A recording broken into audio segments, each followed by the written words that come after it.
Welcome back बच्चों। Study time 11 में आपका बहुत बहुत स्वागत है। क्लास 9 आपके लिए आज का टॉपिक है मिश्रण के घटकों का पृथक्करण।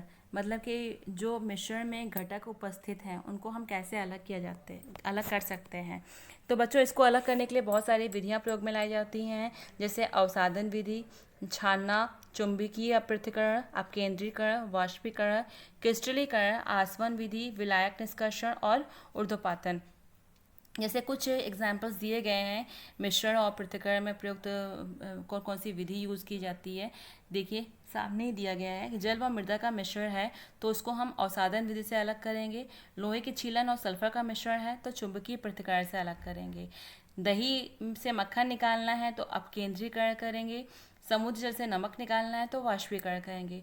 बच्चों, इसमें आप सभी को ये सारे टर्म समझ में आ रहे हैं। अवसादन क्या है, चुंबकीय पृथक्करण क्या है, अपकेंद्रीकरण क्या है, वाष्पीकरण क्या है। हाँ, नहीं समझ में आ रहा है तो हम आपको एक एक करके समझाते चलते हैं।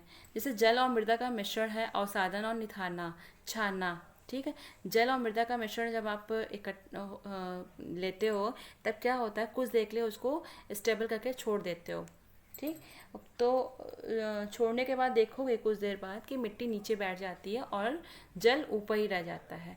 फिर इसको हम निथार लेते हैं और छान लेते हैं तो पानी अलग हो जाता है और मिट्टी अलग हो जाती है। दूसरा एग्जाम्पल है लोहे के छीलन और सल्फर का मिश्रण है। तो लोहे के छीलन को हम अलग करने के लिए क्या करेंगे, चुंबक का सहारा लेंगे। भाई, चुंबक से क्या होता है, लोहे को वो अपनी तरफ अट्रैक्ट कर लेती है। तो चुंबक जो है सारे लोहे के छीलन को अलग कर देंगे तो सल्फर बच जाएगा। तो सल्फर और लोहे का छीलन अलग अलग हो गया। ठीक, अब केंद्रीकरण में क्या होगा, दही से मक्खन निकालना। भाई, दही को आप मथते हो ना, जब मथते हो या फिर जब आप मिक्सी चलाते हो तो आप ग्राइंडर देखते हो, वो वही विधि होती है अपकेंद्रीकरण। समुद्र से नमक निकालना है तो इसके लिए वाष्पीकरण यूज़ होगा। क्यों वाष्पीकरण, क्योंकि जब समुद्री जल है उसको जब आप गर्म करोगे तो जितने भी जो वाष्प जल है वो वाष्प बन के उड़ जाएगा और बचेगा सिर्फ नमक। समुद्री जल से स्वच्छ जल निकालना है तो उसके लिए भी आसवन विधि है। तेल और जल का मिश्रण को अलग करना है तो उसके लिए हम क्या करेंगे, कीप की सहायता से उसको अलग करेंगे।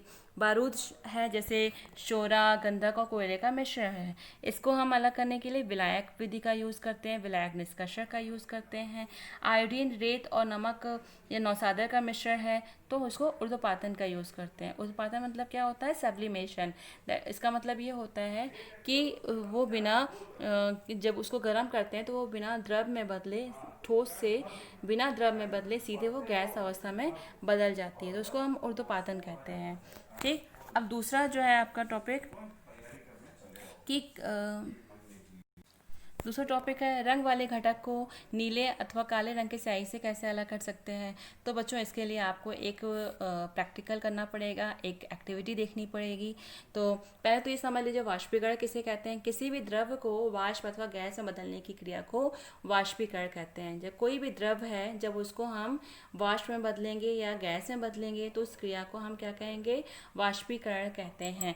जैसे पानी में घुले हुए नमक को वाष्पन के द्वारा हम अलग कर सकते हैं, यानी कि वाष्पीकरण करके उसको हम नमक और पानी को अलग अलग रख सकते हैं। इसके लिए हम एक प्रैक्टिकल करके देखते हैं कि जल और नमक का विलयन है, उसको चीनी मिट्टी की प्याली में रखकर उसको बर्नर की सहायता से गर्म करते हैं।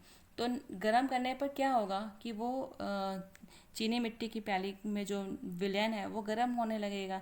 फिर धीरे धीरे करके जो उसके अंदर का जल है वो वाष्प बनकर वातावरण में मिलने लगेगा, मतलब उड़ जाएगा। उसके बाद जब विलयन में जितने भी जल हैं वो सब वाष्पित हो जाएंगे तो चीनी मिट्टी की प्याली में क्या बचेगा, सिर्फ नमक बचेगा। तो नमक और पानी को हमने अलग किया। देखिए, समुद्री जल से नमक प्राप्त करना है तो भी हम इसी विधि का प्रयोग करते हैं। अच्छा, हम जानते हैं कि स्याही जो होता है, स्याही जल में रंग का एक मिश्रण होता है। ठीक है भाई, रंग और जल दोनों को आपने एक साथ मिलाया है तो हमें क्या मिल रहा है, एक मिश्रण मिल रहा है।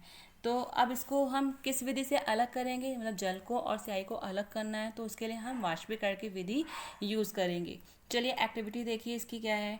बीकर लेंगे, बीकर को हम जल से आधा भर लेते हैं। अब बीकर के मुंह पर वॉश ग्लास रख देंगे, जैसे इसमें दिखाया गया है, देख लीजिए। स्याही की कुछ बूंदें वॉश ग्लास पर रख देंगे। अब बीकर को गर्म करना प्रारंभ करेंगे। जैसे ही गर्म करेंगे वैसे धीरे धीरे क्या होगा, वॉश ग्लास से जल वाष्पीकृत होना शुरू हो जाएगा। जब तक वाष्पीकरण होता रहे तब तक हम इसको गर्म करते रहेंगे। जब वॉच ग्लास में कोई परिवर्तन ना दिखे तब हम इसको बंद कर देंगे, यानी कि जब तक उसके अंदर का जल है वो भाप बनकर उड़ ना जाए तब तक उसको हम गर्म करते रहेंगे। ठीक, अब इसको ध्यान से देखिए और इसका ऑब्जर्वेशन लीजिए। अब कुछ क्वेश्चंस आपके दिमाग में आएंगे, क्या वॉच ग्लास पर से जितने भी जल थे उन सबका वाष्पीकरण हो गया? क्या वॉच ग्लास पर अभी भी कोई अवशेष बचा है? क्या आप प्रतिपादित करेंगे कि यह स्याही एक शुद्ध पदार्थ है या मिश्रण है? ठीक, तो इन सब का आंसर आपको अपने आप से मिलेगा। जब आप इस एक्टिविटी करोगे तो आप खुद ही निकालोगे कि वॉच ग्लास पर से जल का वाष्पीकरण हुआ है, तभी तो उसमें जल नहीं है। और वॉच ग्लास पर सूखा रंग शेष बचा हुआ है, यानी कि रंग और जल का जो मिश्रण था उसमें से हमने जल को वाष्पीकृत कर दिया और रंग बचा रह गया, और इसीलिए हम समझ सकते हैं कि स्याही जल में रंग का एक मिश्रण था। तो बच्चों आज के लिए बस इतना ही, और इसको जितना भी आपने इसमें पढ़ा है उसको अच्छे से लर्न करिएगा और लर्न करिएगा और अच्छे से पढ़ाई करते रहिए। चलिए बच्चों आज के लिए बस इतना ही। Thank you.